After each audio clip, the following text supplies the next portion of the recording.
આજે તો નિશાળમાં આપણું ઘર પૃથ્વી પાઠ ચલાવ્યો છે. ચાલો હું હવે લેશન કરી લઉં. ચાલો હવે ખૂબ રાત થઈ ગઈ છે, હવે હું સૂઈ જાઉં. આજે તો લાગે છે કે સપનામાં પણ ગ્રહો જ આવશે.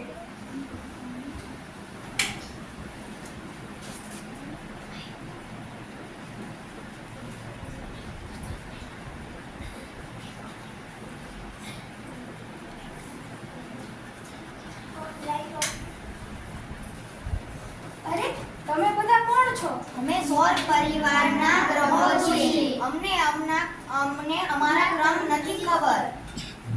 ચાલો હું તમને આજે તમારા ક્રમમાં ગોઠવી દઉં. આજે હું પાઠ ભણ્યો છું, તેથી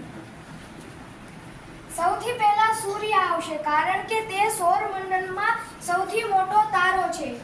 સૂર્યની સૌથી નજીક બુધ ગ્રહ છે, તેથી બુધ બીજા નંબરે આવશે. બુધની પછી શુક્ર ગ્રહ આવે છે, તો તે શુક્ર ગ્રહ આવશે. શુક્ર ગ્રહ પછી પૃથ્વી ગ્રહ આવે છે, તેથી પૃથ્વી ગ્રહ. મંગળ ગ્રહ આવશે. મંગળ ગ્રહ પછી ગુરુ ગ્રહ આવશે. ગુરુ ગ્રહ પછી શનિ ગ્રહ આવશે. શનિ ગ્રહ પછી યુરેનસ ગ્રહ આવશે અને સૌથી છેલ્લે નેપચ્યુન. મારું નામ સૂર્ય છે.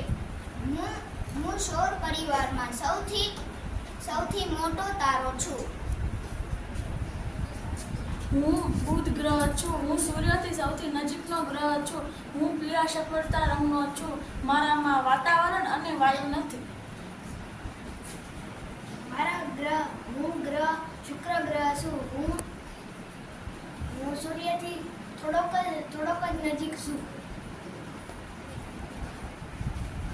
હું પૃથ્વી છું. હું શુક્ર અને મંગળની વચ્ચે આવેલો ગ્રહ છું. મારામાં જીવ સૃષ્ટિ છે. મારે એક ઉપગ્રહ છે, તેનું નામ ચંદ્ર છે. હું મંગળ ગ્રહ છું. હું સૌર પરિવારનો ચોથો ગ્રહ છું. હું સુંદર લાલ ચમકતો તારો છું. મને 2 ઉપગ્રહ છે. હું પાંચમો ગ્રહ છું. મારું નામ ગુરુ છે. હું પીળા રંગનો છું. હું બહુ મોટો છું. હું સૌર પરિવારમાં છઠ્ઠો ગ્રહ છું. સૌર પરિવારમાં ગુરુ અને નેપચ્યુન વચ્ચેનો હું મોટો ગ્રહ છું. ગુરુથી પછીનો મોટો ગ્રહ હું છું. હું ગ્રહમાં 7મો ગ્રહ છું.